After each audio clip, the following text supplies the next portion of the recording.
Hello বন্ধুরা, take নিউজের আরও একটা গুরুত্বপূর্ণ এপিসোড নিয়ে বরাবরের মতো আমি প্রিয়তোষ আপনাদের সামনে হাজির হয়ে গেছি। আজকের টেক নিউজে এমন কিছু খবর রয়েছে না যেগুলো মিস করলে আপনি টেক জগতের অনেক কিছু মিস করবেন।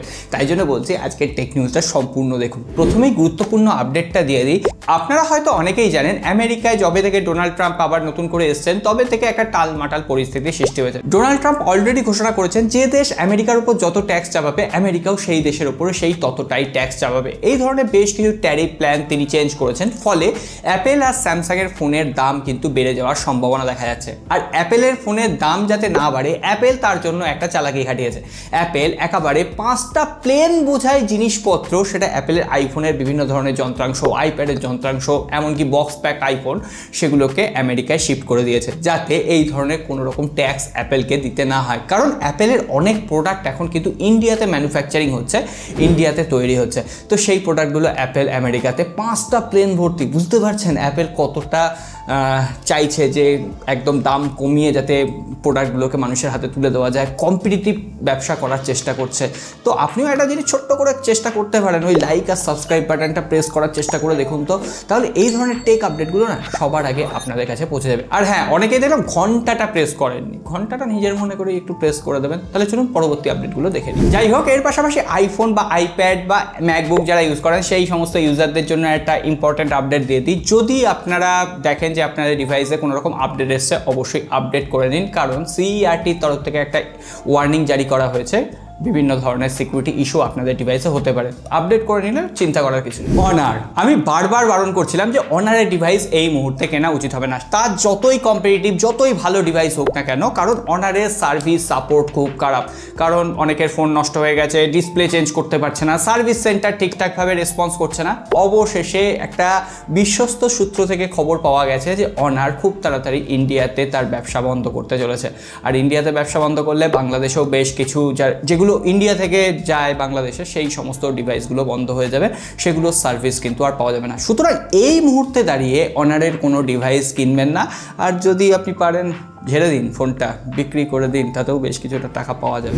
ইনফিনিক্সের তরফ থেকে নোট 50s ফোনটা এপ্রিল মাসের শেষের দিকে বা লাস্ট উইকে লঞ্চ করতে চলেছে। আর এই ফোনটা সবথেকে বড় বৈশিষ্ট্য হচ্ছে এই ফোনটায় কার্ভ ডিসপ্লে থাকছে 144 হার্জের, আর ফোনটা একেবারে হালকা আর পাতলা। কর্নিং গরিলা গ্লাস 5-এর প্রোটেকশন থাকছে ফোনটাকে শক্তপোক্ত করার জন্য, আর ফোনটা একটা পেন্সিলের থেকেও একদম পাতলা দেখাচ্ছে। আকর্ষণীয় বেশ কিছু কালার ভ্যারিয়েন্টে অ্যাভেলেবেল হবে, কিন্তু কি প্রসেসর থাকবে এখনো জানা যায়নি। অফকোর্স একটা 5G প্রসেসর থাকবে, 20,000 রুপির আশেপাশে লঞ্চ হবে। এবার সরাসরি আমরা স্যামসাং এর খবরে চলে আসবো। স্যামসাং এর তরফ থেকে প্রথমেই খারাপ খবরটা দিয়ে দিই। বিশেষ করে স্যামসাং A52, A72 এবং A32 যারা ইউজ করছেন বা S21 সিরিজের যারা ফোন ইউজ করছেন তাদের জন্য খবর হচ্ছে সার্ভিস সাপোর্ট মানে আপডেট সাপোর্ট কিন্তু এই সমস্ত ডিভাইসে বন্ধ হতে চলেছে। সুতরাং আপনাদের টাইম হয়ে গেছে এবার ফোনটা আপগ্রেড করে নেওয়ার।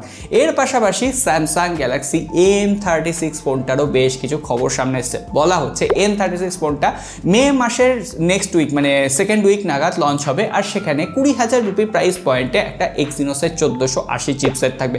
পাশাপাশি 6.67 ইঞ্চির একটা ফুল HD plus super AMOLED display থাকছে, পাশাপাশি 120 হার্জের রিফ্রেশ রেট, আর এখানে 6500 mAh ব্যাটারি থাকবে।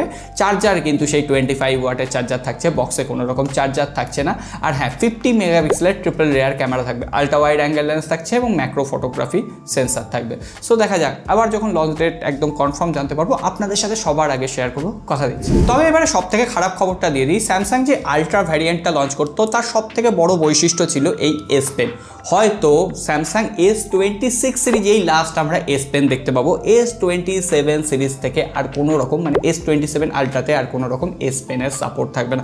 আমি জানি না স্যামসাং আস্তে আস্তে তার এস পেনটাকে কেন মুছে দিচ্ছে। অলরেডি S25 সিরিজে এস পেন থেকে তারা ব্লুটুথের সাপোর্টটা মুছে দিয়েছে, এবার এস পেনটাই সম্পূর্ণ হাটিয়ে দিচ্ছে। সো এবার আপনারাই বলুন স্যামসাং এর এস পেন সম্পর্কে আপনাদের ফিডব্যাক কি আছে। রিয়েলমির পক্ষ থেকে রিয়েলমি নার্জো 80 প্রো স্মার্টফোনটা কিন্তু লঞ্চ হয়ে গেছে। খুব যে একটা এক্সাইটিং স্পেসিফিকেশন রয়েছে এমনটা নয়। মিডিয়াটেকের Dimensity 7400 chipset, full HD plus AMOLED display, এছাড়াও 6000 mAh ব্যাটারি, 80 ওয়াটের ফাস্ট চার্জিং সাপোর্ট রয়েছে, মিলিটারি গ্রেড সার্টিফিকেশন রয়েছে। 20,000 রুপিতে লঞ্চ হয়েছে। এর থেকে বেটার স্পেসিফিকেশন দিয়ে স্মার্টফোন অ্যাভেলেবেল। আর রিয়েলমির ইউআই এর জন্য রিয়েলমির ফোনগুলো এখন মার খাচ্ছে।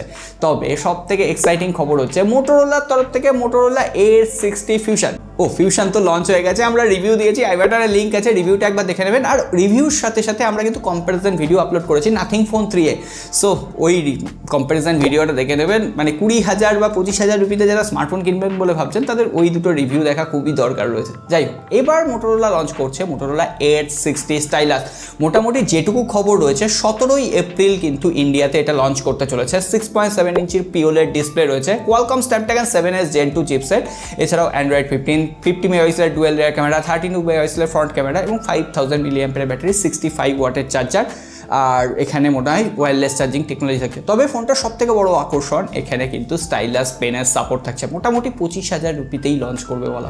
সো আজকের টেক নিউজ আপাতত এই পর্যন্তই। আগামী রবিবার Q&A এপিসোড আসবে, তার জন্য যদি আপনাদের কোনো প্রশ্ন থাকে সেটাও কমেন্ট বক্সে জানিয়ে যাবেন, আমি আলাদা পোস্টও দেবো এর জন্য। আজকের কথা বলা ছিল, সকলে ভালো থাকবেন, সুস্থ থাকবেন, সাবস্ক্রাইব করে রেখে যাবেন। দেখা হবে আগামী পর্বে।